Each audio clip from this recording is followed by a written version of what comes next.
आदरणीय महोदय, हमारे संविधान में समाजवाद, धर्मनिरपेक्षता, धन का समान वितरण एवं सामाजिक न्याय इत्यादि के लक्ष्य निर्धारित किए गए हैं।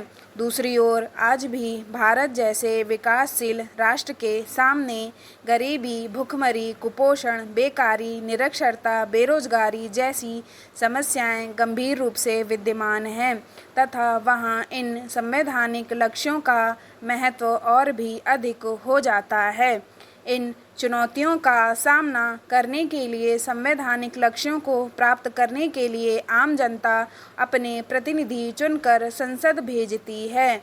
संसद जब इन गंभीर समस्याओं का समाधान करने के लिए कोई कानूनी कदम उठाती है और न्यायपालिका मौजूदा संवैधानिक प्रावधानों के अंतर्गत अपनी समीक्षा शक्ति के बल पर इन कानूनों को अवैध घोषित कर देती है, तो उस समय बड़ी नाजुक स्थिति निर्मित हो जाती है।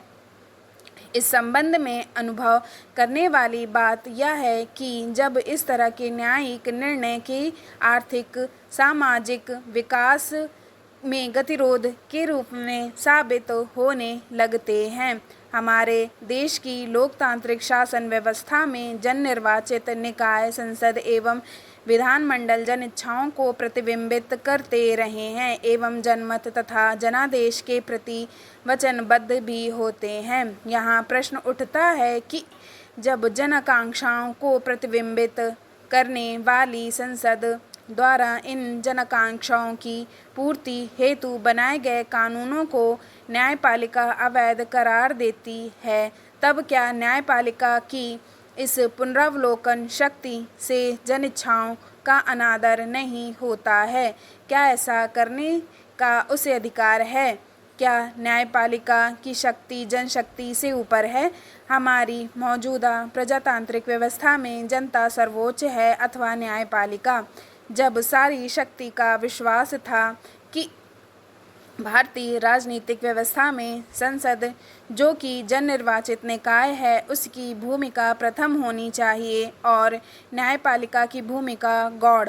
राजनीतिक व्यवस्था और न्यायपालिका की व्यवस्था में संवैधानिक व्यवस्था करना संभव नहीं हो पाता है। इस बात पर हमको विचार करना चाहिए। सभापति जी, अब मैं छठवां प्रश्न जो शिक्षा विभाग के बारे में है करना चाहता हूँ। आपका ध्यान आकर्षित करते हुए निवेदन करता हूँ कि पहाड़ी इलाकों में पढ़ाई की स्थिति यह है कि पाठशाला में बच्चों को छोटे छोटे कमरों में दरी पर बैठना पड़ता है।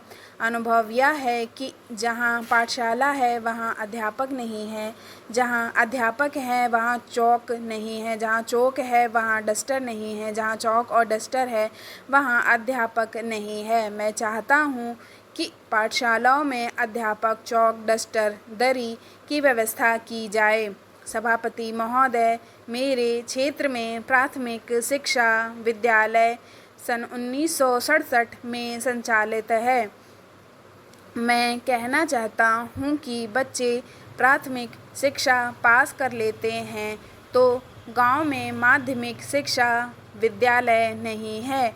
उन्हें माध्यमिक स्तर की शिक्षा प्राप्त करने के लिए कम से कम 5 कोस की दूरी तय करनी पड़ती है। जब माध्यमिक शिक्षा पास कर लेते हैं तो गांव में उच्चतर माध्यमिक विद्यालय नहीं है। उन्हें उच्चतर माध्यमिक स्तर की शिक्षा ग्रहण करने के लिए 10 मील की दूरी तय करनी पड़ती है। मैं विश्वास दिलाता हूँ कि यहाँ की आबादी करीब 6000 है। यहाँ पर माध्यमिक एवं उच्चतर माध्यमिक विद्यालय खोलने की मांग काफ़ी समय से चल रही है, किंतु आज दिनांक तक माध्यमिक एवं उच्चतर माध्यमिक विद्यालय की स्थापना नहीं हुई है, जिसके कारण शैक्षणिक विकास पूरी तरह से सीमित होता जा रहा है।